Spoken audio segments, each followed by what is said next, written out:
And we should be live. I'm a little off screen real quick because we're just getting some issues, of course, with Facebook Live. If you Yay, can, Facebook Hooray! Live! yay, Facebook Live. But So welcome, our Twitch viewers. hopefully everybody can see and hear us. We should be live pretty soon on Facebook, hopefully. I'm going to check it real quick. Oh, thank you, John, for subscribing to our show for 11 months in a row. Yay, shameless self-promotion! Yay, John Spencer! Thank you for doing that. Guys, Kathy, what episode are we on, by the way? 74. 74? Ready? No When I hesitation. see I that love with it. complete certainty, 74. Oh, I just got a message from my mom. Hey, Mom.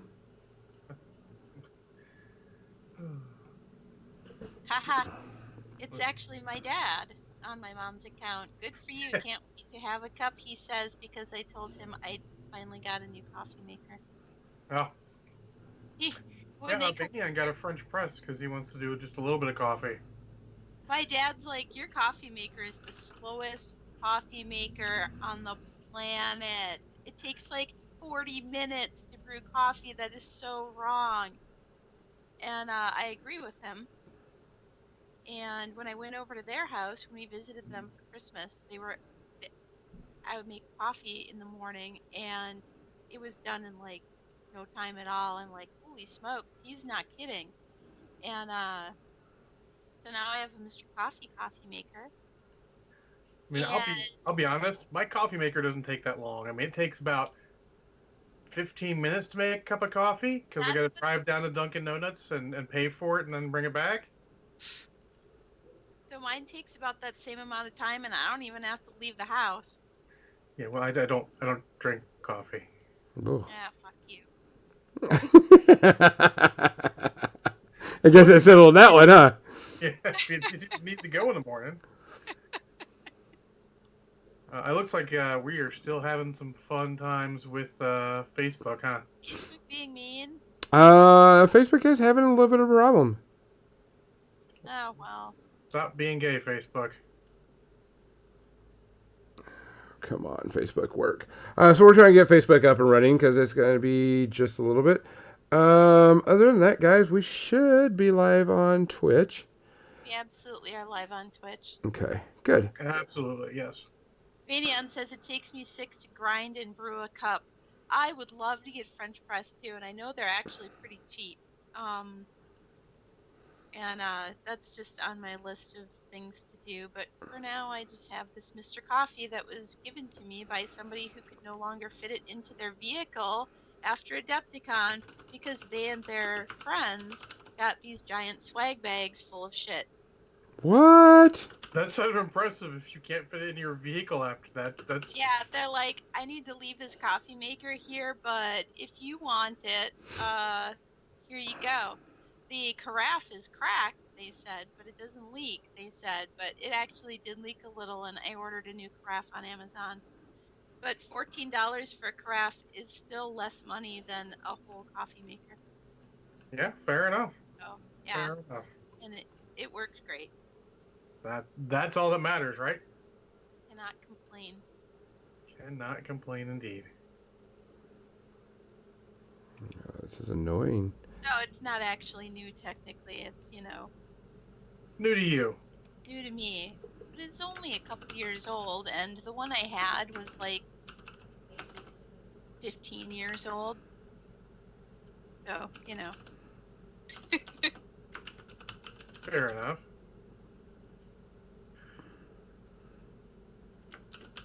All right, well, then let's get started with something. We're waiting for Gonzo to figure out Facebook here. Yeah, so speaking of Adepticon and the outrageous swag bags that take up so much space that people need to either ship the stuff home or leave things behind.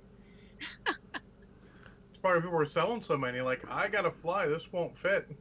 Yeah. There's a lot of that. So neither Jim nor I were able to get to the registration on time to get a premium membership, which means neither one of us got the swag bag, which, whatever, that's fine. So I don't know. I mean, there's plenty of people who have unboxed their swag bag on YouTube. Oh yeah. You can go look it up with them. Hmm. Metalhead Minis did a good video about it, and there's just so much stuff in it. And I know they gave away a whole starter set of Song of Ice and Fire, which is why all sorts of people are wanting to know, how does it play? Is it any good? Should I just throw it in the garbage, or sell it for $5 to, the neighbor's kid? And it is a fun game, and we'll talk more about that next week. But Facebook Live's not going to go, guys. So we'll just have to do it. Just what? Twitch. Sorry. All right. Sorry, Facebook. I will let everyone on the Book of Faces know. Yeah, put a link up for me, please, in there, because Facebook is not allowing us to stream right now. But before we get any further in talking about the swag bags and stuff, Kathy. Oh, hey, Rainer just rated the channel with 80 What? Nuh-uh. Rainer, you're so awesome. Meeting you at Adepticon. Not Rainer. I did meet Rainer at Adepticon, and we got to chat a little bit anyways. Thank you, Rainer. We love you. Yeah, thanks, Rainer. You're awesome. But before we get any further, we got to do our tradition. John, what are you drinking tonight? I have Dr. Pepper mixed with some vanilla whiskey and a little bit of 43. 43, okay. Kathy? I'm drinking rum and Coke. Actually, it's almost gone, and so I'm drinking coffee. And my husband is actually making me tea right now. So I can hear the beeping. that was steeping time is done. So I am drinking water. The medication I'm taking for my sinus problems does not allow for alcohol. Ooh, Dr. Pepper and rum. Ugh. That's good too. Dr. Pepper mixes a lot of things well. In fact, honestly, before you buy the vanilla whiskey, just get a good rum instead, because it's got that sort of vanilla, especially like Kraken, works a lot better. John and I are both fans of the Dr. Pepper. So. And also, thank you for the follow in Ritz How Not to Paint. Oh my god, I love reading Twitch handles. They're hilarious. So, we want to thank everybody for joining us. John, Kathy, I'm glad we're all back together. John will miss you next week. Cheers. Cheers. Cheers. Oh. And welcome to the stream, Land of the Arch Magi. Yeah, everybody thinks I'm going to switch over. I'm going to switch over to our new painting scene, which, Kathy, you're going to love because it shows your face really, really, really well. Really? Because I'm actually not painting. I know, but look. I have a whole bunch of notes. But look, it shows your face really, really well. Wow, that's like a really weird thing to chat right there, my friend. I switched it up so it shows you, because I've got to do some painting. For anybody to change this chat around on the. Oh man, it's really, really stretched. Hold on, let me fix that because that's really bad. Yeah, that's really crazy. Hey, floppy tisk. Whoa. I don't know why, but in the chat your name is yellow, which almost blends in with the background. Oh yeah. Your uncle's pretty high up there in the Kraken ranks. I do like Kraken rum. It is a little rough straight up, but You get it right! Yay! It's floppy tisk. yeah, a little harsh, but very tasty and really good mixed with quite a few things actually. Last time I went out drinking at a coworker's farewell, I told the bartender to make me, oh no, you make me something, just go. And he made me a dark and stormy, and I'm like thinking, really? This is your exciting drink, a dark and stormy? I have to make this shit all the time. But still, yum. Still yum. Before we go start talking about our topic, we got to thank our sponsors, Mechanica Studios, for selling some awesome products. You should see a link pop up pretty soon for that. If you need some widgets and some zones, you can get it from them. Also, Muson Minis. Top gaming accessories. Yes. Muson Minis, also for supporting the podcast, for giving us a place to stream everything on and get the listening. And also, we have a discount code. If you buy anything from Muson Minis, you get a 10% discount. And, of course, our lovely Tectonic Craft Studios, Dan the Man, which I received a package from him for a bunch of stuff for us to give away on the podcast. You received Dan's wood, didn't you? I got Dan's wood. Dan gave me a lot of wood. A lot of hardwood, too. Oh, we're not doing phrasing anymore? We're just phrasing is dead? Crazy. Dead. All right, very good. He gave us a bunch of stuff to give away on the podcast. Transferred it from Adepticon to one of my friends that was there to me. So he'll be doing that. John? He did a lot for our Slow Grow League for Age of Sigmar. Gave out some discount codes and all. It was very, very cool of him. Yes, we do have some discount codes we'll be giving away this month too for him. But we definitely have some terrain and other things that he gave us that I'll be painting on stream. If you're watching, I've got some models here, not ready yet. I'm working on some Breach Storm stuff to get those done. Your color scheme for the Breach Storm models. I It think really came out good. And the teal works really well together. Yeah. Yeah. It came out really well. It's very alien. Also, by the way, our dice came in. What? Yeah. What? Waiting on some dice. Need some dice. John, your dice should be there Monday or Tuesday. We'll also be selling sets of dice pretty soon. I want to move these other way, or camera will be focused on it. Speaking of dice, That'll be coming up. I'll always say this. Speaking of dice, and I'll take it right back to Adepticon. Yep.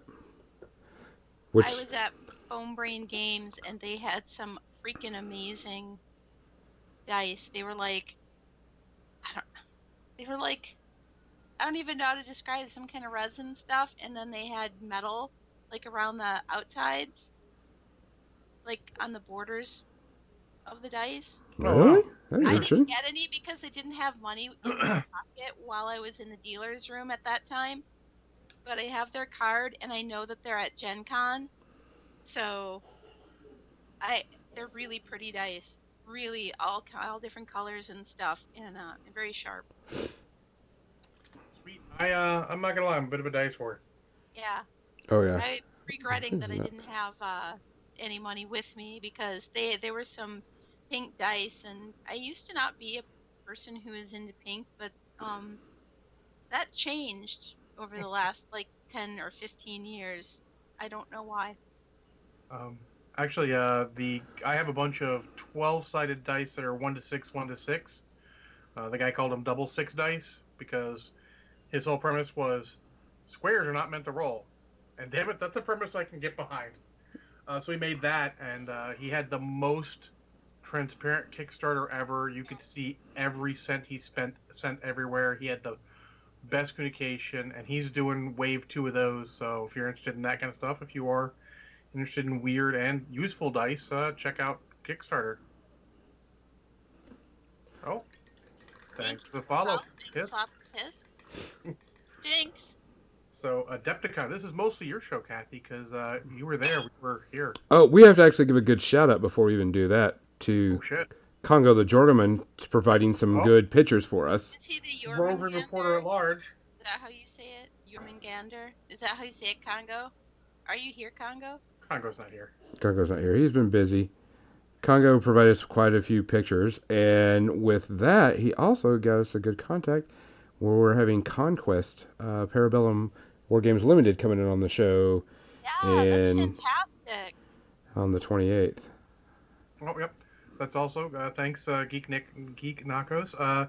He did the guy who made double 6 dice also made triple 4s, so it's 12-sided, 1 to 4, 3 times, and 12-sided fate dice. He does it all like that. All the ones that are not easy to roll, he made into 12-sided if he could. Yeah, I saw Greek Nakos. Greek Nakos, yeah. John is dyslexic. Oh, yeah, Greek Nakos. Thank you. This thing will not. So there you go. He's got those. Let's let you say the name. Okay. There you go. Focus a little bit. Yeah, for some reason. It's like some weird camo pattern, but it looks like you're just painting like certain details. The teal. Yeah, I really like that. Yeah. Oh, and you adjusted the chat, and now it looks much better on screen. Yeah, I didn't get it done until then. This is actually when Kathy usually paints too, but she's like a little not going to do it. So we're like, okay. And I'm I gonna don't be usually paint. distracted because I have actual notes. I have double-sided What? paper of notes She's like from. super prepared for a Adepticon I review. just, Handle well, this. you know me. If I don't write it down, I will just forget it. You'll be like, "So what did you do at Adepticon?" And be like, "I don't know, stuff." And it would be a really, really short episode. Because we So actually have yeah, some things to talk about it. I wrote it down just to remind myself. I'm going to be streaming 4 times a week now instead of 2 times a week. Oh, So I'm going to also, in addition to Monday and Thursday from 10 a.m. to noon Central, I'm going to be streaming on Wednesday and Friday from 3 p.m. to 5 p.m. Central.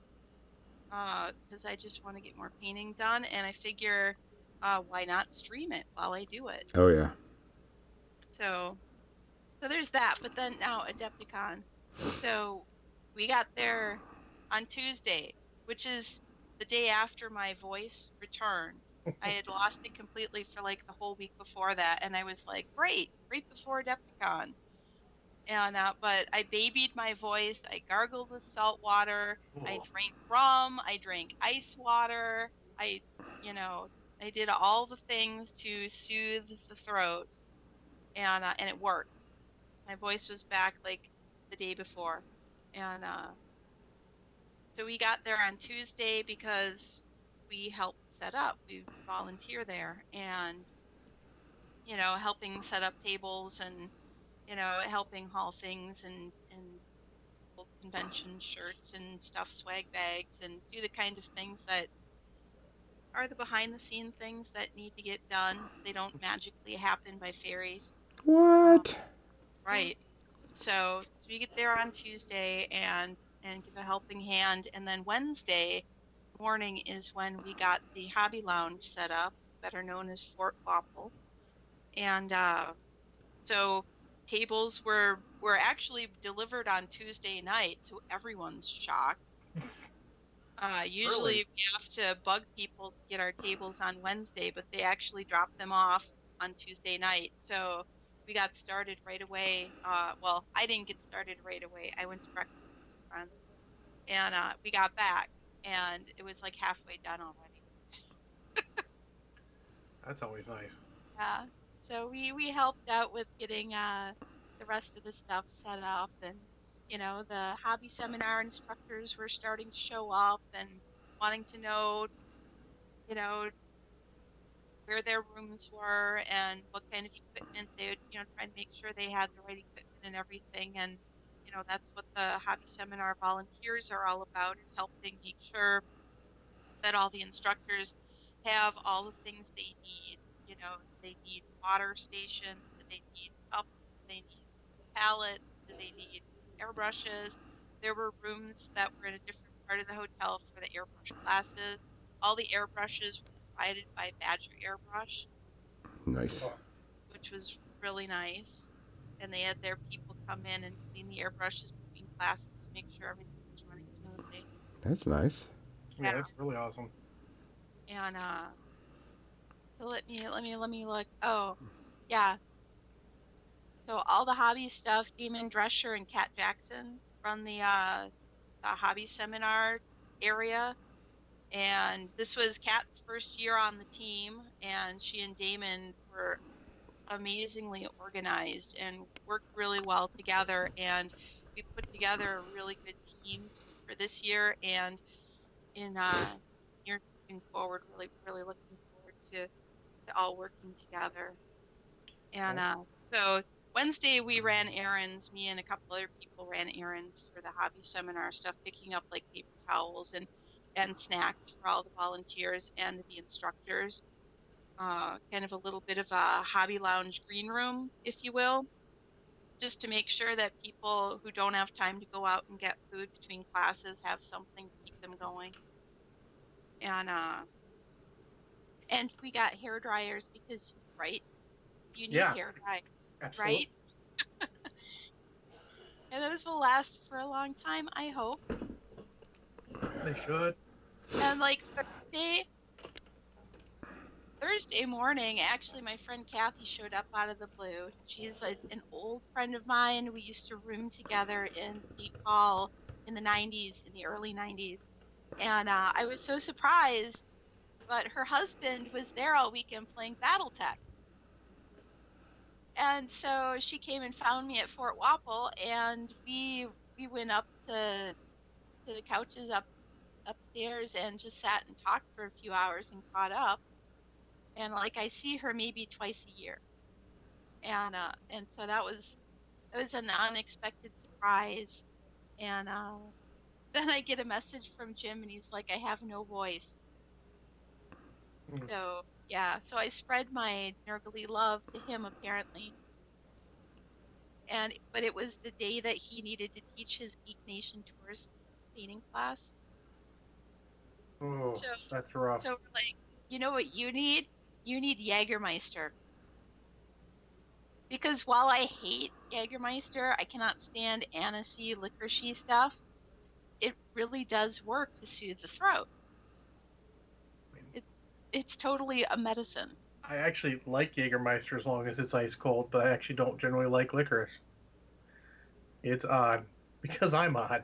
Ugh, y'all are Yeah, crazy. I only ever drink it when I have a throat problem. So we got our friend Mike got Jim a shot of Jägermeister from the bar, and you like as he was sipping it, you could hear the difference in his voice. So we had to make sure that he had some right before his class started. It's medicinal.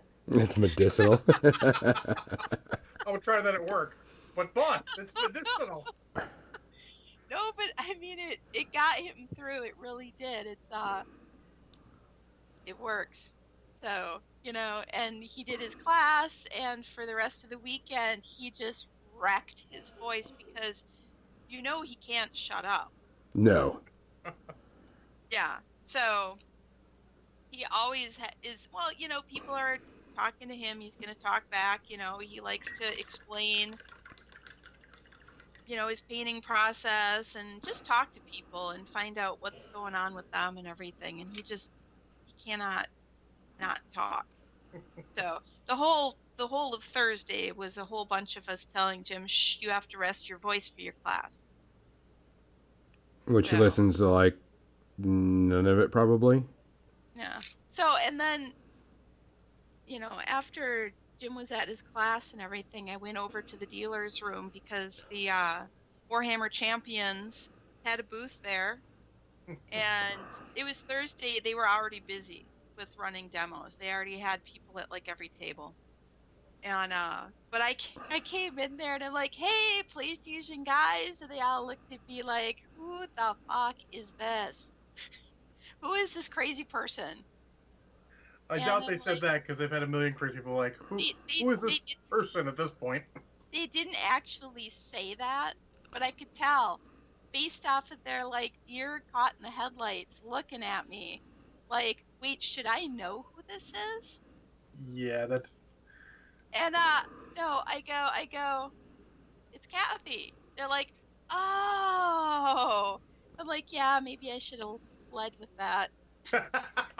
It's not as funny that way. It's really not as funny if you lead with that.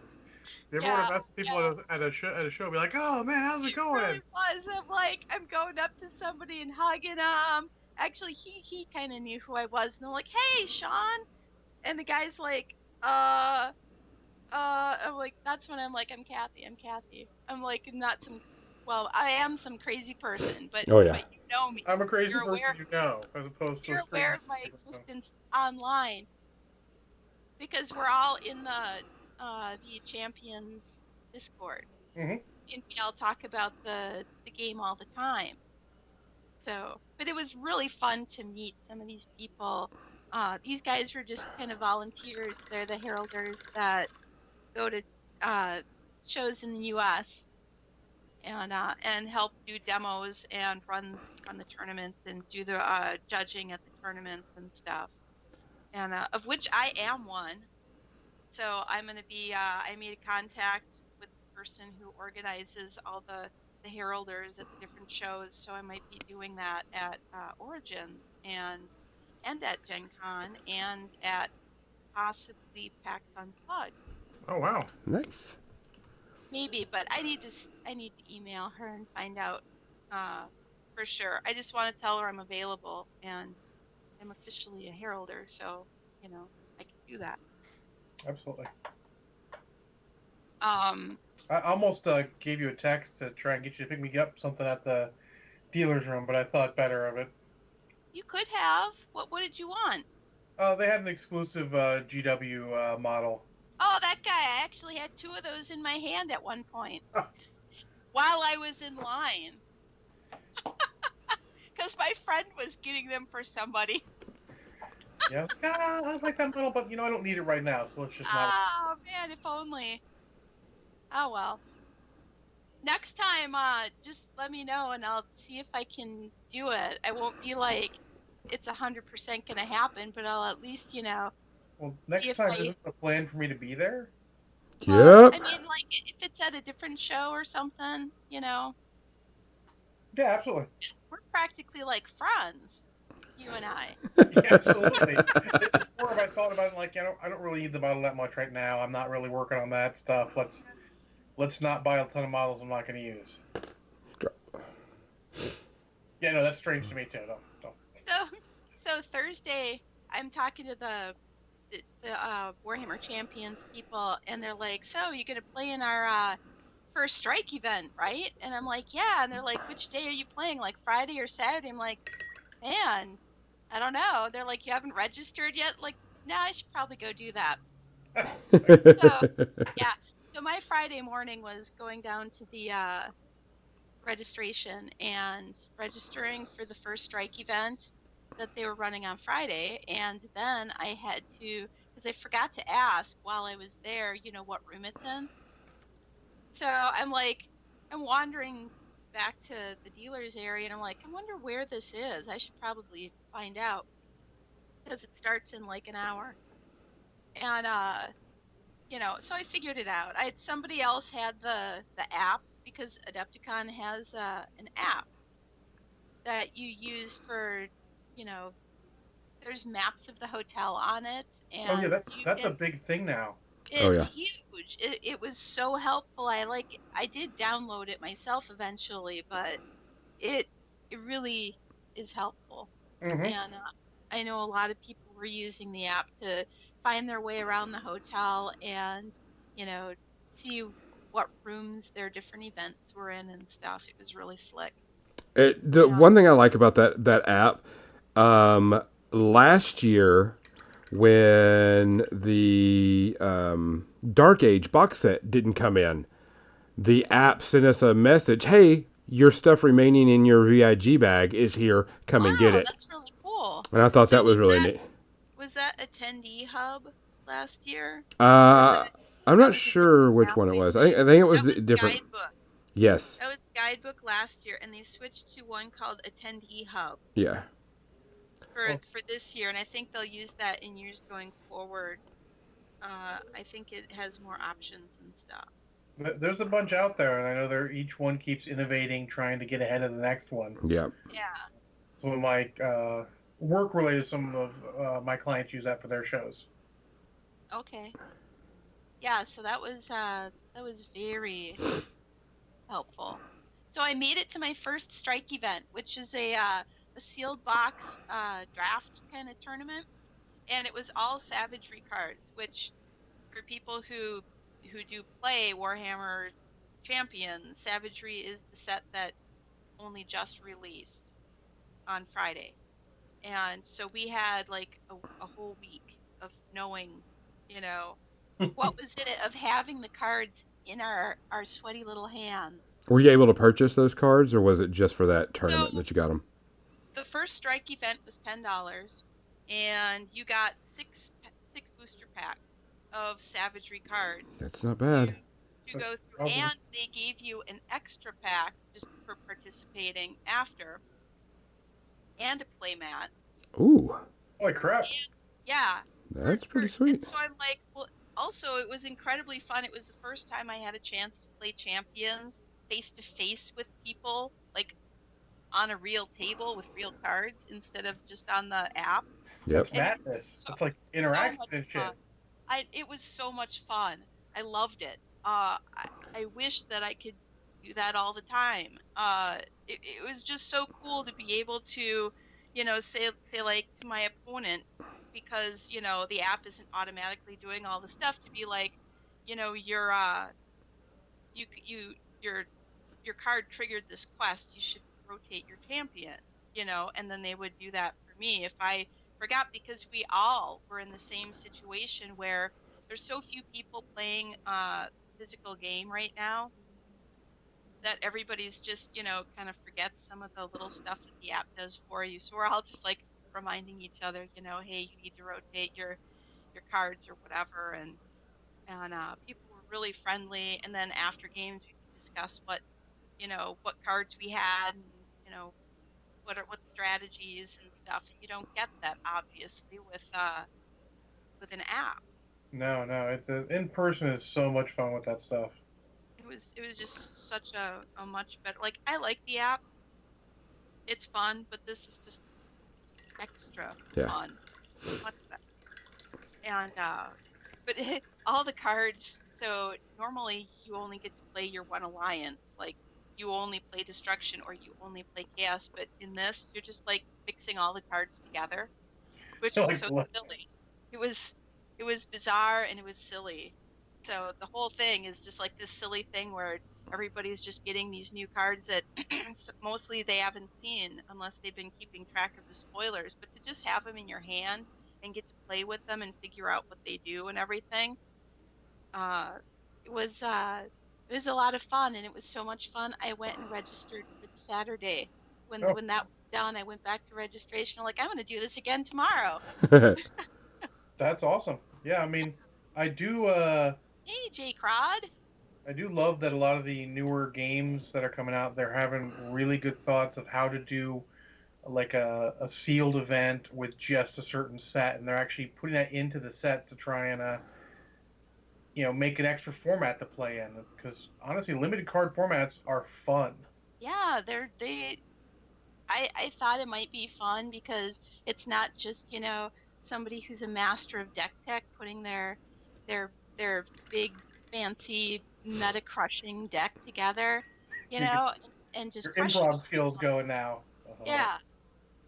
If I do this So with this, I guess it does that. Let's do that. Let's do this. Let's do that. right, that was the whole weekend. So that was like several hours on Saturday and on Friday as well. So I I didn't uh I didn't get to go around like the dealer's room like I normally would I didn't even get to the Parabellum booth. I saw it from a distance, but I didn't get to do my demo like I wanted to and stuff because I just was just busy with, my card game tournament. But it's good that you got to do that since you don't normally get to do that. Yeah, It's yeah. awesome. I Well, wanted to take advantage of that. you know what's funny though? But Parabellum told us that they're going to send us some sprues for us to paint on stream. I am super excited about that. I want aliens. No, I get the aliens. You get whatever No, else. I'm no. thinking they ain't never seen me paint on stream. I want aliens. I'll fight you. I'll Oh fight shit! you too. Rumble in the jungle. Wait, hold Hmm. on. I've got that Star Trek fight music somewhere on my computer. No, they. He said he would email me whenever he sends out the sprues to us. So y'all have to see what you get because I gave him your address directly. Yay! Maybe I need to just talk to the guy, like send him a message. Hey, pal, You should send Gonzo buddy, not pal. aliens and me aliens because it'd be funny. I mean, well, to be fair, the humans are nice sculpts and everything, but The man, aliens I just like look the cool. aliens. Yeah. I like the monsters, and I like the story behind them too. Yeah, I don't know Not what that they're I gonna can send, describe so it from memory, because the last time I heard it was last year. yeah, I'm not sure what. So it'd be kind of cool to see what they give us. Which Yeah, we're appreciative of anything that they give us, by yeah, the way. absolutely. And I can't I'll be wait happy to to talk to know. them about the game when they come on the 28th. Yes, so for those that didn't hear before, the Parabellum Conquest Game people are, the developers are coming on the 28th of this month to talk to us about Conquest, the game, and the lore of it is amazing, and they'll be telling us about the game and the mechanics and everything, and we're pretty excited about it. By the way, what time is it? I want to ask you a question, Kathy, because I know this is going to come up and somebody's going to ask it, and we need to get this topic out of the way. Crystal Brush, Simon, next year. What's going on with No, that? there's like a million rumors flying around. Yeah. And everybody's like, so and so was talking to GW and blah, blah, blah. And that means that everything's a done deal. But no, in fact, it's not. Because at the end of the day, the Adepticon staff has to talk to these people as well. And that hasn't happened yet. Correct. So no one knows for certain, what's going to happen. And yeah, it's all just rumors. And there's a bunch of companies that are like, well, I'm going to run a painting competition in my booth, and which is cool. And it worked for Creature Caster this year. They had some success there. I think if they had advertised their painting competition A bit more? Creature Caster models, they would have had more entries. More Yeah. people would have had more time to put into it as well. Mm-hmm. But a lot of people only found out just weeks before the convention. So, Which Creature surprise! Caster has some awesome models, so Oh, Thank they're you. incredible. yeah. Legit. They're for those that don't know, Creature Caster. Visit us at creaturecaster.com. They make demons, and they make them in different scales. Like they'll make little scale things, and then because it's digitally sculpted, they can scale it up to very big, giant demons. And they're resin, and they're incredibly detailed. And now they've partnered with Slow Fuse Gaming to make these monument paints. So you can use these paints to paint them. I've been using them a little bit, and Jim's been using them, and he's just actually combined them with some washes to get some really interesting effects. Cool. And I'm thinking I need to steal some of that stuff off of his desk so that I can try that. I'm always interested to see how new paints work, because honestly, it's one of those things I don't. Every time I hear a new paint line's come out, I'm like, do we need another paint line? And they're all different. Like, Well, the except for red Art Painter. Caster is their red is a very different property from, say, a Reaper Clear Red, where they both look like a similar color, but they act very differently. The Creature Caster one is much more opaque. I really want to get a bunch of different paints just to try out and see which ones I like, because I'll use whatever right now. I got Scale 75, I got, Vallejo, I got P3, I got GW, I've got a couple Reaper paints here or there. I just use whatever's there. That's kind of high. If I took a picture of all my paints, you would see that I have Vallejo Game Color, Model Color, a few Scale 75. I have some GW. I have some old GW. I have some foundation paints. I have some P3 paints. I have Secret Weapon paints. I have the Vallejo Glaze Medium. I have Army Painter washes. I have Reaper paints. I have my different colors of Steinelres primer, which I also will use as a base color on some things, because why not? Because if the primer is green or the primer is yellow, or the primer is color, it makes a great base color for some things. That's slightly old.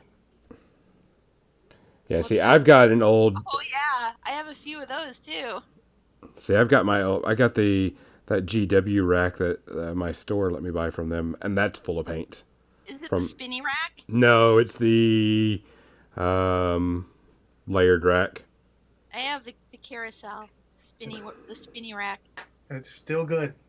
It works. Yep. And I also have a couple of nail polish display racks, which are like a riser. Yep. I've got these drawers, and then this box of extra stuff I've been using recently. Not too organized with that yet, but hey, I only started painting again not that long ago. Yeah, So, so what brought about the rumors of Crystal Brush no longer being there? Do we that's know? actually that's actually been a rumor for the last few years because it seemed like once once the Crystal Brush changed their prize support to they were no longer giving out the $10,000 prize and they were no longer giving out the trophies. They were giving people like $50 or $100 or depending on whether you were bronze, silver, gold.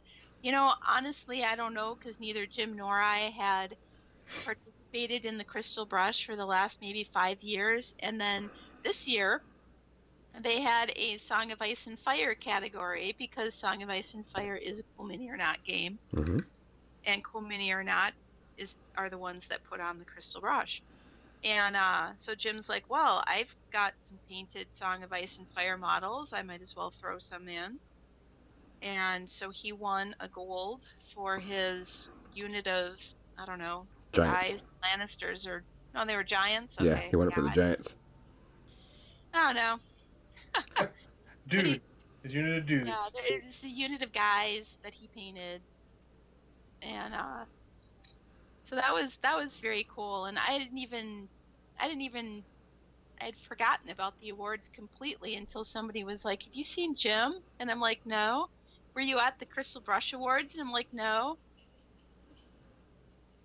And they're like, and you're like, Like, what? oh, well, I'll wait until I'll let him tell you. So then I knew, you know, like if you're just gonna say that, you might as well just say, so he won the gold because that's what that means. Yeah. Yeah. I can put two and two together, and I can Well, make pies Jim just like also everyone else. told me that he forgot to bring his glasses and he didn't know he won. And someone had to tell him to go up there and get his award because he was too busy doing other things and couldn't see what was going on. Oh yeah, yeah, yep. So, He forgot his far-seeing glasses. Ugh. so, which His sounds eyesight's just not like that him. his eyesight's not that bad, but it's only just bad enough where if the picture is up on a screen at the front of the room and he's in the back of the room, he's not going to be able to tell what it is. Yeah. So, but anyways, yeah, there's been rumors about Crystal Brush for a few years now, and this year Cool Mini or Not had the bare minimum of a booth, much smaller than in years past, To be fair, and they're not doing well financially, so that was probably a let's try and not go too far, sort of like yeah. other people were talking about. And their entries, their categories for Crystal Brush were many fewer than in years past, I and noticed that. I noticed that when I was looking at the uh, entries. yeah, many people were complaining about that, and If it keeps them in business, it's a good decision. Yeah, you got to do what you got yeah, to do. yeah. Otherwise, they do a bunch of categories this year, and then they don't. Then they go to business, and then we get no categories. Well, my thought has always been Simon is no longer Cool Mini or Not. They're just Simon, and they're trying to kind of distance themselves from the whole, boutique miniatures kind of thing that they used to be. And so it makes sense that they would scale back the Crystal Brush until it doesn't exist anymore. It wouldn't surprise me if it didn't come back, but it might. Who knows? Nobody knows yet. Yeah, but that's something someone will eventually pick up. It's just hard because you need to have the right support to make that work. It won't be the Crystal Brush. If the Crystal Brush goes away, it's not going to be replaced by somebody else taking over the Crystal Brush. No, no, It'll be a new thing. And that's fine, you yeah. know. Well, A lot of people weren't around back when it was the Rogue Demons. I mean, I remember that. Yeah, but there were a lot of people that Jim and I talked to, like, hey, you should come to Adepticon because we're and this was maybe beginning the first Crystal Brush, might have even been like the year or 2 years before, and Jim and I were like trying to tell other painters like there's seminars, trying to build up the hobby community there more. Hmm. and say no, it's not all just gamers. There's like this whole area where we do hobby seminars and stuff, and that's that's where kind of Fort Wapple came from. Is I wanted to have tables where people could hang out and paint together because I like that experience of just hanging out with people and talking and working on our projects and getting ideas from other people while you're sitting there I mean, socialize. So I miss socializing, Games painting. Workshop Battle Yeah. Bunker and Drop Zone Games.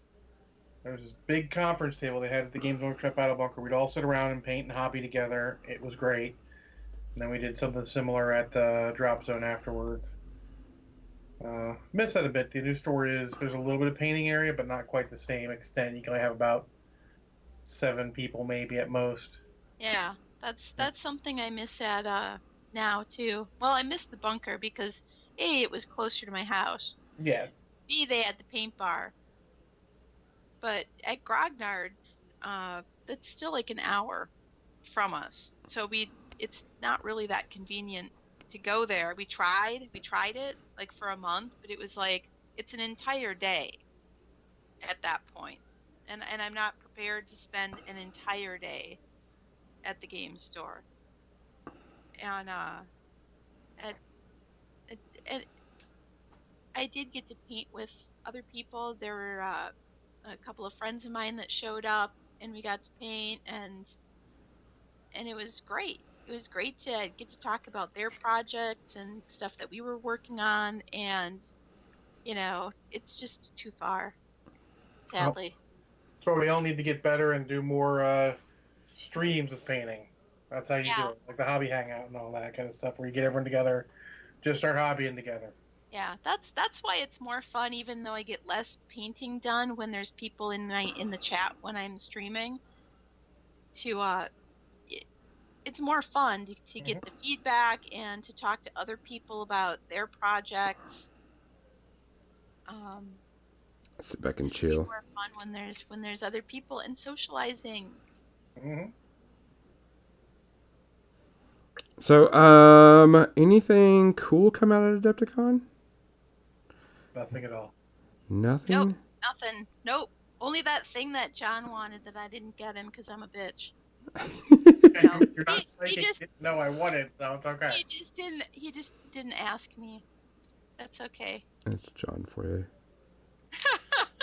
No, I'm I didn't refuse it. trying to be financially smart I with stuff. so there was this guy there who Vince Chmielewski, That name and sounds familiar.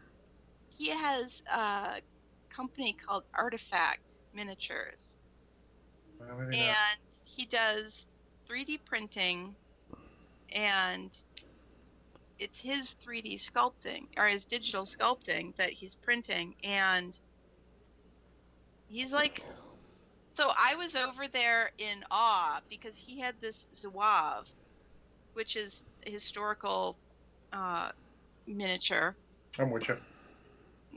the historical infantryman, and I recognized it, but that's not the point. The point is his Zouave had fantastic fabric sculpted on it. The printing didn't look like it was from a 3D printer, which is awesome by itself. But for me, the excitement was here finally is somebody who can digitally sculpt cloth to look organic and light and like it's hanging off of your frame instead of this boxy sort of stiff kind of Chunk of thing plastic. that you basically see from everyone else. Yeah. Mm-hmm. I'm like, look at all these little wrinkles, all these little drapery folds and everything, and I'm like fangirling out about the fabric that this guy has sculpted, and other people are. And I had brought friends over to look at it. I'm like, look, and they're clearly not impressed. And I'm like, are you blind? Are you not seeing how amazing this is? Why aren't you as excited about this that somebody, has the technology and the ability to sculpt cloth to actually look like cloth instead of like some boxy like sheet metal that was just formed around the figure to look like cloth. Yeah, I mean it's a big deal, and then I mean different people get excited about different things, but that's a big step forward. Every time a new step of technology for miniatures gets together, or you get that one miniature where like they have like a flowing scarf and it actually kind of looks appropriate, and you're like, oh shit, look at that. It Yeah. actually looks like something. So Yeah. I got all excited, and that's Artifact Miniatures, and I imagine he would be there for more for people in the industry who need somebody to sculpt for them, or who need somebody to 3D print Sounds like he's model. there for. I mean, it's a good place to be in. Be like, I can help you sculpt, I can help you print. It diversification of business is good. Yeah, and Did he sell the files also, or did he just sell the miniatures? he was selling the miniatures. Dang it. I guess it would have been interesting if you were selling the files too, but no, that's he was just selling the minis, and they were frankly amazing. Not that I got any because, I didn't have any money, or I would have got dice. Fair enough. But no, I stood there and talked to the guy for like a half an hour or so, and we didn't only talk about the sculpting, but he was talking about how he's coming from a background in the toy industry, which is very different than the model industry, apparently. The toy industry is much more obsessed with attention to details because they are making replicas of, like Captain America or Iron Man, and it has to look like, the character in the toy. Mm-hmm. Yeah, that's where old GW head Ernie Baker came from too. Welcome, Adam. I guess other news that came out, GW of course had showed off a whole bunch of cool models. They always do. I wouldn't say any of them were impressive enough that I remember them off the top of my head, but they were all, of course, very good quality because it's GW. We talked about this a little beforehand. For Legionnaires know is that they announced Clone Wars for Star Wars Legion. Oh, that's cool. Yep, and the starter set with droids and the Republic. Obi-Wan, the General Grievous. I'm trying to remember if anyone else had any news. I mean, I don't follow as many people news. I mean, Malifaux's still in between editions. I haven't done Infinity really in a while. They had the standard stuff. They had some cool models come in. Yeah, I didn't see like a new Adepticon exclusive for Infinity like they had. They did have something. They did, but it was a book, and you had to buy the book to get the exclusive miniature. Yeah. So it was there. So Archeon says Shazam is awesome, by the way. Yeah, I've heard for everyone who's worried about that movie, it looks by the trailers it's going to be very, very kidified. Apparently, it is not just kidified. You should go see it, from what I understand. Yeah, it's very. I feel that DC sort of missed the mark marketing it though, because I look at every trailer and I'm like, I'll watch this movie when it gets in a cheap theater or on Amazon Prime or something. But I mean, like, much better by that. Who is the actor? I can't remember his name. The one who was in Chuck. Oh yeah, I don't remember his name either. I don't remember his name, but Chuck was an awesome series. I liked him in Chuck. Chuck was fun. Chuck was amazing. But yeah, Blackheart Models. Zach Levy. Thank you, Greek Knockoffs. That was. Zach Levi. Yes, thank you. Yeah. He was in 2 Thor movies also, for about 12 seconds combined. So, anyways, yeah, back to Adepticon. We've got like 6 more minutes until our media section. And boy, is it gonna be. So I wanted to say, Blackheart Models came out with an Elvira bust. Oh, I saw that. Yeah, and that's really cool. And then they came out with a bunch of dinosaur busts too, and Jim's actually going to be painting up some dinosaurs, and that's gonna look cool. And of course, Dust was there, and I had to go say hi to them. And my friend Josh's game, Giga Robo, which is like giant robots fighting in the streets. It was before the new Monster Apocalypse, and they had a Kickstarter and everything. And this year they finally had the actual games and an actual booth instead of a table out in the hallway. So I was really happy for them to see that that was getting some success. That's good. And I think I said Steamforge is doing a Resident Evil 2 board game in partnership with Capcom. Yep. That's cool. I mean, they did And Dark the Souls. models are really cool for it, though. I actually have a couple I'm going to be painting on stream. Oh, sweet. I didn't actually get a demo of the game, but it's a dungeon crawl kind of a game. That sort of fits for Resident Evil. I mean, it is sort of like a modern dungeon crawl.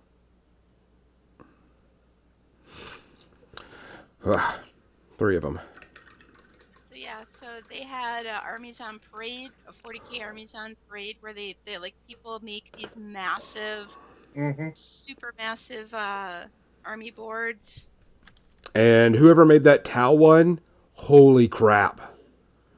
That Tau one was balls cool.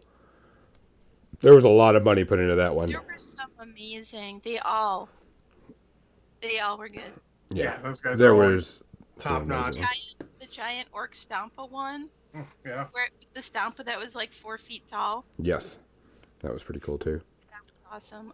There was one that was an asteroid, like an asteroid space station of all orcs, and so on the inside there were all these levels with different orcs and stuff, and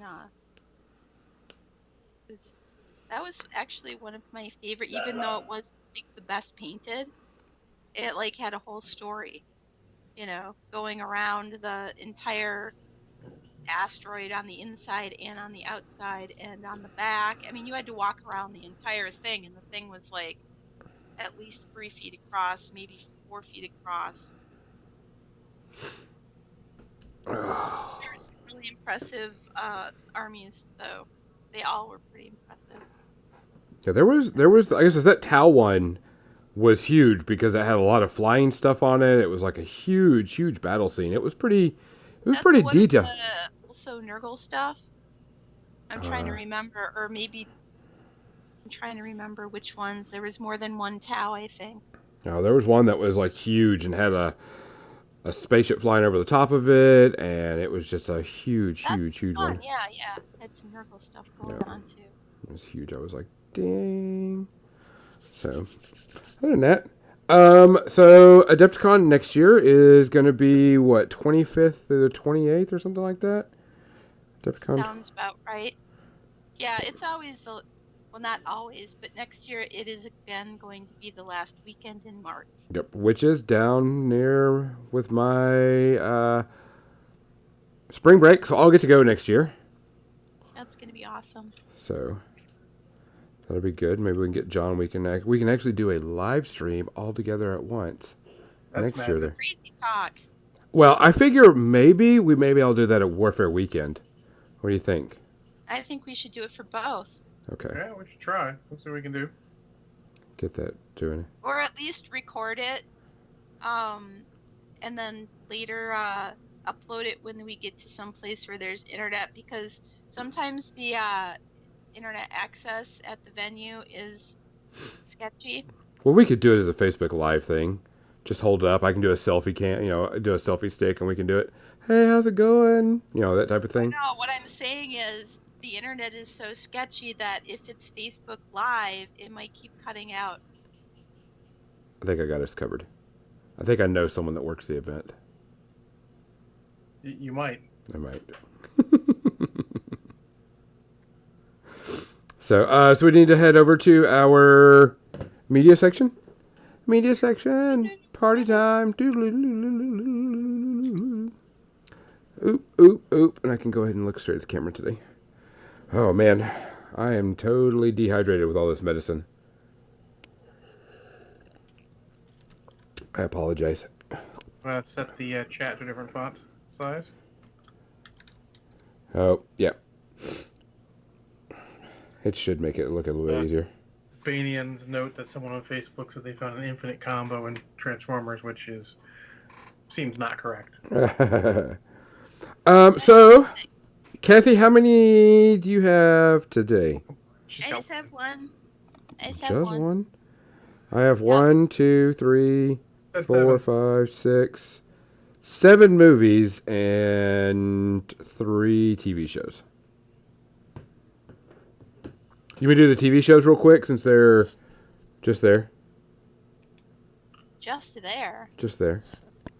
So, Deadliest Class finished up their season, and kind of left it on a little cliffhanger. Big surprise, right? A TV show would leave their season on a cliffhanger.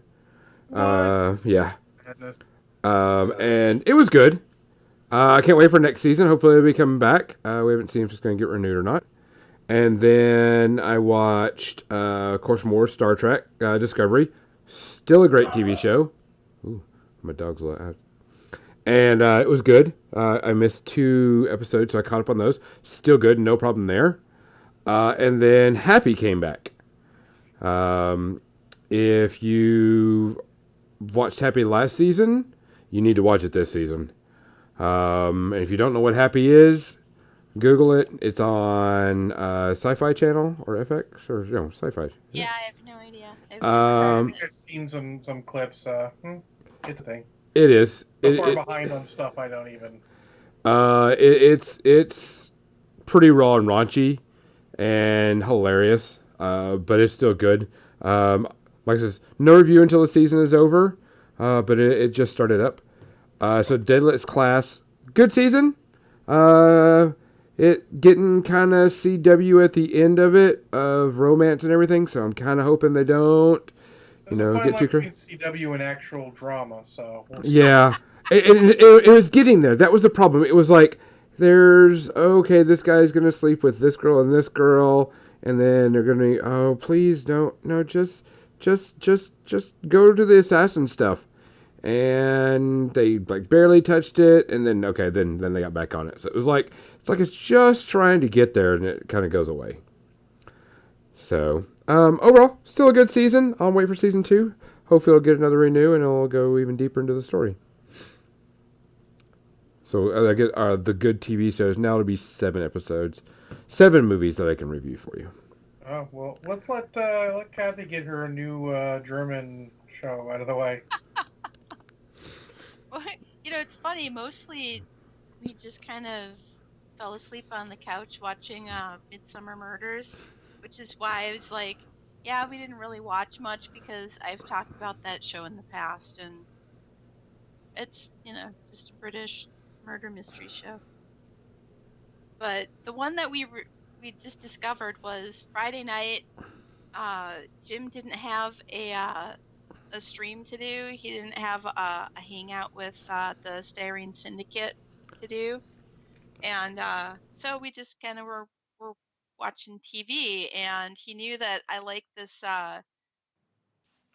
Turkish a Turkish detective show that's on Friday nights.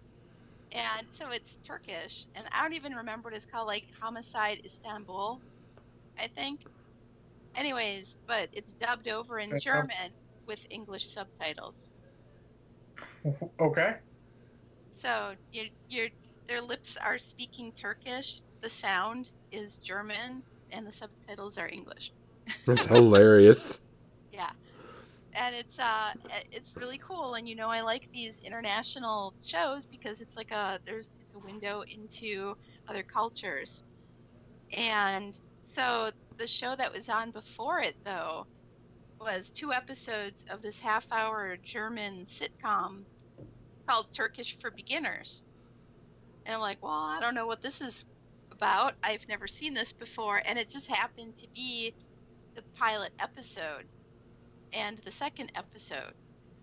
And so there's the main character, Lena. She's a teenager. And her mom just gives her the news that, hey, there's this guy, the guy I've been seeing that I'm in love with. We're just going to move in together. You and your brother and me, we're just going to move in with him and his daughter and his son. And this guy, by the way, is Turkish, and they're Muslim. And 2/3 of Brady Bunch. That's what I said. I'm like, it's like a weird German Turkish Brady Bunch culture clash. And so the whole thing is this girl kind of coming to terms with the blended family, and she has to share a room with her, new sister. I mean, the parents aren't married, so they're not technically like step siblings or whatever, but uh, and her sister is really a devout Muslim and basically hates everything German. But as they kind of, as it goes along, they kind of discover that they have more in common than they thought they did. They're kind of the same age now. They're going to the same school, and in the one episode, Lena, convinces the Yagmur, the sister, to go to a club, a disco, with her. And Yagmur is shocked. She's like, "Well, Dad doesn't let me stay out past 9 o'clock at night." And Lena's like, "No, no, we'll talk to Mom. We'll ask Mom." And Mom, of course, is the anti-rules person. She's the my kids have no boundaries. I don't believe in rules. My kids get to make all their own choices in life. And so she's, telling the kids to go and have a good time and everything. And Yagmur's like, "What? I don't even understand what's happening right now." And but in the end, Lena gets drunk. She's irresponsible. Uh, Yagmur's brother Chem is uh, around, and so when this guy is trying to take advantage of Lena after the club closes and they're trying to go home, uh, Yagmur's brother Chem punches the guy in the face and throws drunk ass Lena over his shoulder, and they go home. And Yagmur's like, "Well, your mom hasn't ever established any rules. Does that mean she doesn't care about you? Like, she's just blown away by this whole, like, does she not love you at all? Like, she doesn't care what happens to you? That she doesn't, set any boundaries?" And so by the end of this one episode, boundaries are set. The girl's like, I know I need to take responsibility for my actions, but boundaries need to be set. Mom, please give me some rules, give me some guidelines. So these kids are learning from each other. They're from such different backgrounds, and it's just interesting, and it's funny, and it's poignant. I give it 0 space herpes. It's a huge window into German and Turkish immigrant German culture. It's not a combo I ever thought would go together, but fair enough. Oh, So that's my 0 space herpes. It's a fantastic sitcom. It has a lot more meaning in it than just ha funny. fair enough. So yeah. Gonzo, how you want to do the rest? Let me go with one of mine. Okay. That way, because I've got a bunch in there. I watched Teen Titans Go to the Movies. Based off of the Teen Titan Goes cartoon. It had some pretty decent scenes in it. It is very much a kid show, very much a kid movie. Very kid humor, which means I enjoyed some of it because they had plenty of good fart jokes and, stupid jokes that were going with it.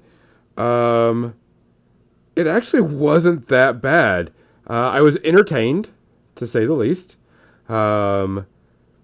Should you buy it or rent it? No. But it's, it was on HBO for free or Showtime or one of those. So it should be coming on Netflix or whatever, so you could watch it. But it's a good little, chuckle here and there. And if you like Teen Titans and all the quirky, silly, stupid stuff and, I like Teen Titans Go because Yeah. those are different things. I like Teen Titans. I did not really like Teen Titans Go at all. It was Correct. too far down. Too far kiddie. But it was very much a kid's show. It did have an awesome appearance, which I thought was hilarious, for Stan Lee in Teen Titans Go. He was spoofing himself, as the cameo appearance, and they're like, "Stan Lee, this is a DC movie, right?" "Oh, okay." And he leaves. But it was definitely tongue in cheek on a lot of stuff. It was good. It was worth it to watch it. For that. Yeah. It had some good stupid jokes like about kid jokes, fart jokes, pee jokes, that type of Hey, stuff. thanks for following Tanakisha. Um, Tanakisha. so I mean, it was good. Um, Definitely like it. Maybe two, 1.5, maybe two space harpies. Just because if it's not your thing, you're just gonna be like, screw it. But it was kind of worth it. Um, just a little fun little romp, and it wasn't long either, so it wasn't a lot of time wasted. Um, and then I'm gonna go with another one because I have. How many do you have, John? Just two. Okay. And one of those is in common with you. Yeah, and so we'll do that one together. I saw Aquaman finally. Oh, Oh, finally. Yeah, it was to rent. Do you mean Underwater Thor? Underwater Thor. My buddy described it as Underwater Thor. You know what? It wasn't bad, but it was very, very predictable. Very, very. You knew everything that was going to go on. It was, oh wow, that happened. Shocked face. That type thing. It's funny because everyone was really, talking it up. I think it's just they've been talking down so many of the other DC movies, Yeah. fairly or unfairly, aside from Wonder Woman, that they were just like, oh, look, this was not an absolute shit show. Like, Yeah. we set our sights a little higher. It wasn't bad. Don't get me wrong. Like I said, one maybe I'd be pushing to go anywhere near two space harpies, and that'd be really, really nitpicking. But I mean, the plot was predictable. The lines were. It was, how sexy can we make Jason Momoa look? Pretty damn, because he's a good-looking dude. But I mean, it was very predictable. But it was good. It was a good fun time. A lot of good action. Enjoyed a lot of the DC movies. Yeah. It was interesting the way they filmed some of the fight scenes, which was something new that I didn't see. Especially the very first fight scene in the house. The way they filmed it and the camera angles or stuff was really cool. I was really impressed with that. So, it was good. Like I said, I rented it, so I had fun time with it. It's good for a rental. Do you want to go with your one that we have in common? Oh, the one we have in common? Yeah. Sure. So you want to talk about Triple Frontier? Yeah, let's talk about Triple Frontier. You go first. I got a note that you didn't like it, apparently. Yeah. I thought it had an amazing cast. Ben Affleck and Oscar Isaacs and the guy who played Agent Whiskey from. Yeah, it was a great cast. And then Garrett Hedlund and what's his name from Pacific Rim and what the hell is that? Sons of Anarchy as brothers. Yeah. That was inspired casting. Yeah. No, yeah. The casting was pretty cool. I thought it was a good, solid movie. It's a little weird in its overall. Its tone is pretty consistent, but the message, because it is trying to give you a little bit of a message in what it's doing there, is a little mixed. I mean, it is basically that, hey, greed is bad and doing this stuff is bad, and if you start doing bad stuff, you may not stop. But it is a little lost in the translation and all. I feel like they could have spent a little more on those sort of themes in the movie. It's not an action movie. It is more drama, sort of character pieces than actual action. The action is very quasi-realistic and good. Overall, I thought it was very solid. I'm not sure I'd watch it again, but if it was on with some friends, I would definitely, pay attention to certain parts and watch bits of it again. I'll save my rating for the end after Gonzo rips it to shreds. I'm not going to rip it to shreds. I was very, very disappointed in it. Like the cast was amazing. They had some really cool people on there. Really, really thought that was awesome. To me, I just think that Ben Affleck just ruins almost everything he touches.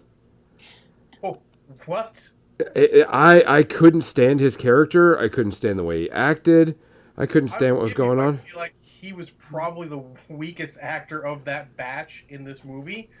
But I think saying he ruins everything he's in is It was bad. I actually, when I was watching it, I was in and I had to pause to go pee real quick, and I looked down and said, "Shit, I have another 47 minutes left in this movie. This sucks." And I was like, I actually, to tell you the truth, I could not. If I did not fast forward through some of it, I would not have been able to finish the show. I was completely bored most of the time. I skipped scenes because it was getting too. It's like, really, we're gonna go through? Yep. I actually felt it was fairly reasonably paced. I wouldn't say it was quick paced. I wouldn't say it was slow. It's fairly reasonably paced. I could not stand it. I was very disappointed. In there, but he's the one who has the. He's sort of the one with the dark side that shouldn't be doing the bad stuff and sort of goes down. Yeah. Oscar Isaacs is more of the focal point of learning the lesson from this, seeing it, and trying not to go down that same path. I feel like they probably could have done the early part of it quicker, so you had more time to examine those issues. See, I liked the house scenes. Everything leading up. Once it got to the mountain, we're not going to spoil anything. I just think the movie went downhill from there. And it just really... It did, but it was important to finish their story. Yeah. They knew where the story had to go. This was getting them to, if you will, the emotional and, theological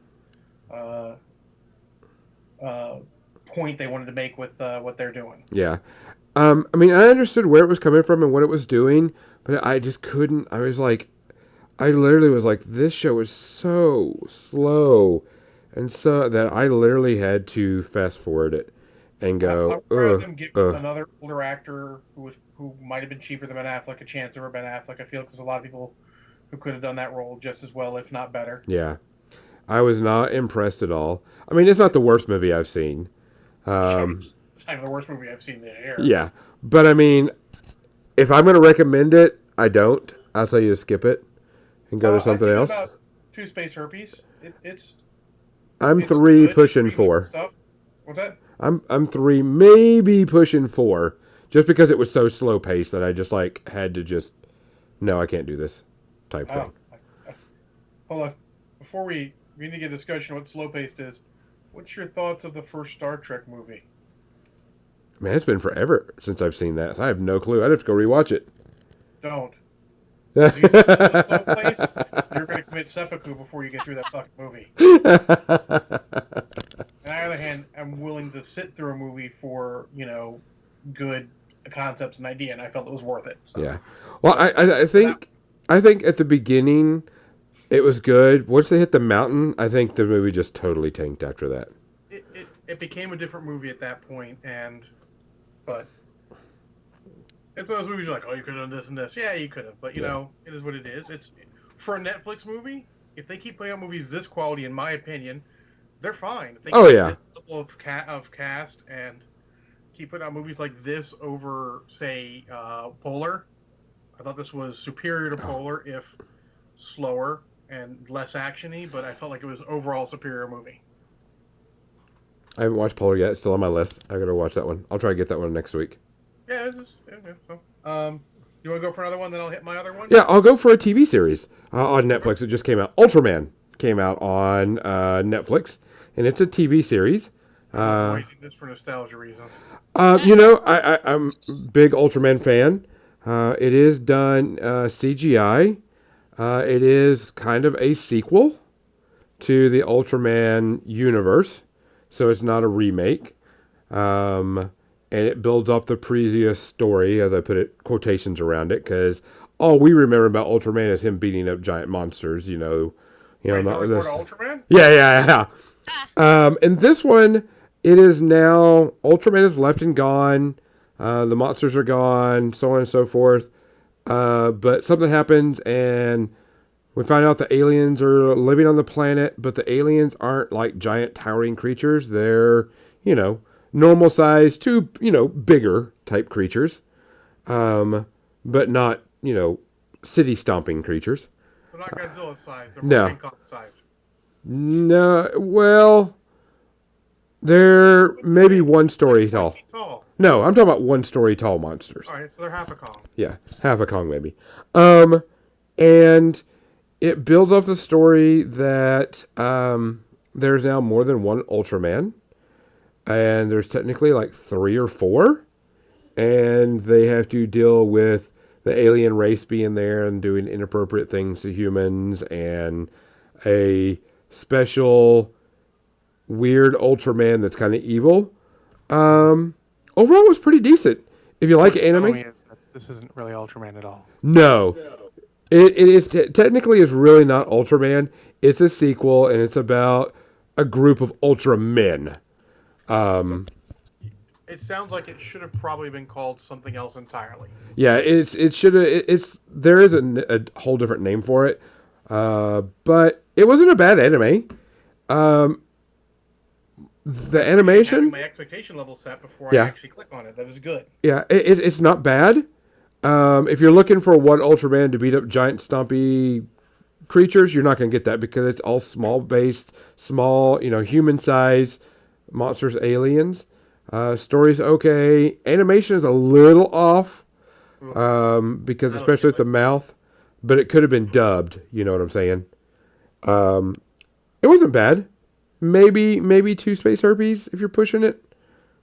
So, but it's on Netflix, so you can watch a couple of episodes and see, okay, yay, nay, get rid of it. But before we go on, I have to really quickly talk about Cowboy Bebop.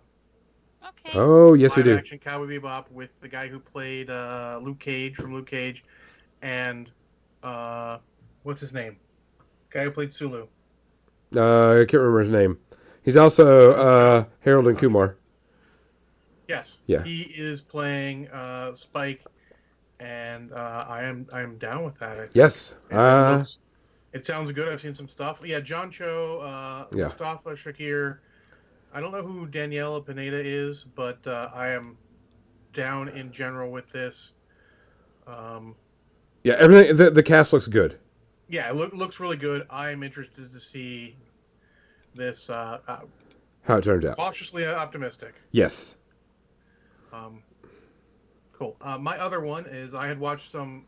There's Lindsay Ellis is a YouTuber who does a lot of movie theory as part of her movie degree, and I love her videos a lot. My boss turned me on to her, and she did a bunch on both the 3-act structure in movies, and she did one basically on how awesome Fury Road was. Sort of did this whole thing on Mad Max, so I watched Fury Road again, and viewing I don't even know anymore. It's still fucking great. Oh, yeah. And honestly, if you watch some of the other people analyzing parts of it, there's so much depth in these that I didn't even catch.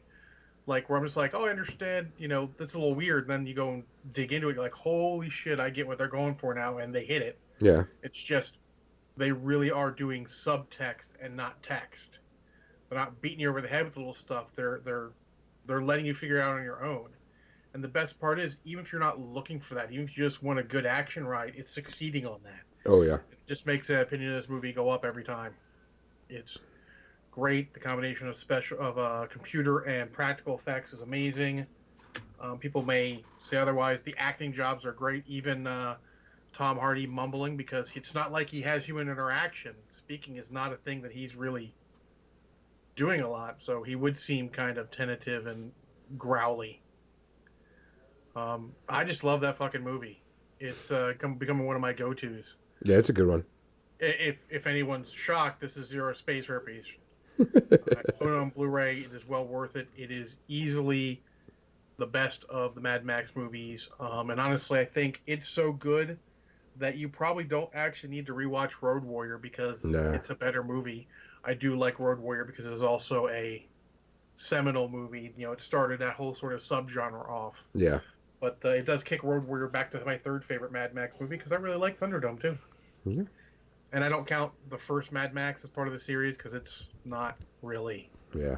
It's more of proof of concept for George Miller. And I always joke that when they put out the ads for George Miller, like, from legendary director George Miller, I'm like, really? You really banding that around? Afterwards, I'm like, yep, nope, deserves it. By all means, legendary, go. Yeah, so Zero space herpes. I fucking love it. Gonzo, you could take us home. Yeah, I got 3 to go, and one's an oldie. Okay, so I watched The Meg. Okay. The Meg is about a giant shark, a megalodon. Has Jason Statham in it. Holy crap! Kick the crap out of it. It sucked. Damn. God, it sucked. I'm sitting there watching it now. I get Jason Statham, and he's a cool guy, and so on and so forth, and everything. And it's out on like HBO right now, so I mean, you're gonna get a little bit of spoiler here. They go down and they disturb, some stuff, and a megalodon is there, but they're in this giant underwater fortress, to do their study, and so the megalodon comes out, kills some people, so they have to go kill the megalodon before it kills, people in the world. Okay, I get that. So what do? They go take a boat about as big as the one they used in Jaws, the original, to go take out a megalodon. Hold on, let me do the math. That sounds like they're fucked. Yeah. Okay, you're a multi-billion-dollar corporation that has a fortress, and you're going to go and take a dinghy out to kill a megalodon. And, of course they do it, and I'm like, oh, this movie, yay, it's home. Oh, shit, we got about 40 minutes left. Oh, big surprise. They only killed the small one. And an even bigger one comes up. Let me give you guys free advice. Never look at how long is left in a movie. Just go. Yeah, no, it was just there, and I was like, this is not the end. Because I know the movie, there's a lot more movie left. It was bad. It was real bad. The acting, everything. You just knew what was coming along, and it was like, this is ridiculous. This would have been. And I'm forced to watch it. Yeah, it was more if like the Sci-Fi Channel spoofed Megalodon like they did Sharknado. It was that type of bad. Wow. Okay. Fair enough. The special effects, yeah, they were okay. The science was way out the window. You got to disregard all that. Come on. Yeah. So that was bad. It was bad. I'm talking, let's put it to the 3.5 to 4 space herpes. So I guess we're gonna have to wait till Sean Hobbs comes out for a good Jason Statham movie. Yeah. In? You know what? The Fast and the Furious sequel thing? Oh, yeah. The Rock and Jason Statham, are you in? Yep. No. I'm in. All my chips in the middle of the table. I'm all in on this. Let's go. And then the next one that I watched it was bored. I was bored out of my mind watching it. Was the Dark Tower movie. Okay. I was really expecting a lot more. Well, Kathy, you got shrunk. Hey, Idris Elba's in that Sean Hobbs movie too. Yeah. Huh? And I thought it was going to be really good. All right, at least entertaining. But the plot was all over the place. Everything was out of whack. It didn't follow a good structure. I was like... Sounds like it was a mess. It was a mess, and that's the best way to put it. It didn't follow anything. They didn't explain much of anything. It was more like, yeah, you know what Dark Tower is. You should know all this crap. Here you go.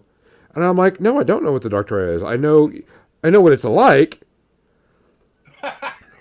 Yeah, see, Banion, I have no clue. But it was bad. Banion just says, you mean exactly like the book? It probably was. I have no clue. I've never read the book. But it was bad. That's pretty awesome. And it's reaching into the three space herpes for me. It was just bad. I was like, really? I thought that was going to be much cooler. But it wasn't. Well, then let's finish it off with your old one. Maybe it's better. My old one, and I can tell you that I cannot give it space herpes of any type, and I can't rate it because it is just too much nostalgia. And I was flipping through the channels, and I was like, ooh, this is on? Ooh, I've been trying to watch this for a long time. And man, the little kid in me, I still got goosebumps when certain scenes came on, certain lines were said, I was saying them, and that was... way too heavy. Barry Gordon's The Last Dragon. Fuck yes, Barry Gordon's The Last Dragon. And shit, is that movie's 80 movie or what? It is completely completely an 80s movie. We did that for a movie night with Alex and Anna once. It is intentionally racist, unintentional. I don't know. Yeah. Is it? Very, very much an 80s movie. From everything, from the clothes. I mean, you're just like, crap, that was the 80s. It's a fucking experience. Yeah. And if you have not seen this movie, you need to see this movie. Yeah. It's amazing. It's still good fun. It's good in all the ways it needs to be good. Yeah. It's got some great lines in it, lines that are still said today. I even looked up the actors and actresses to see where they've been and what they've done and stuff because I was kind of curious. You'll recognize some people here and there. Yeah. Yep. You do. But I mean, the part when he gets he's sitting there and sure enough he starts showing his glow and I'm like, oh fuck. Got the goosebumps going on because the music for 80s music was spot on. And then when he got the glow, oh yeah. I mean, all of that. All of those lines, I was saying everything. Oh, I love that movie. I own that movie. It should shock no one at all. Yeah. So, I mean, one, you can't give it space herpes because it's nostalgia. Two, it's just a fun, damn good movie. Because it's so bad it's good type thing. But it's not like they were aiming for anything other than what they hit. Correct. It is like an American Shaw Brothers Kung Fu movie. Correct. It was very worth it. They hit the mark. They're like, bullseye. It's like Flash Gordon. You don't judge Flash Gordon off anything else because it's fucking Flash Gordon. Correct. They hit the mark they're aiming for. Yep. So, well, other than that, guys, that's an episode in the can. We are done for the night. Next week, John will not be here, but we will have Jim Wapple on here. We're going to be doing a discussion of Song of Ice and Fire, not only the miniatures, but the gameplay, tournament scenes, and all that good stuff. So, for More Than Dice, I'm Gonzo. I'm John. I'm Kathy. Good night, people.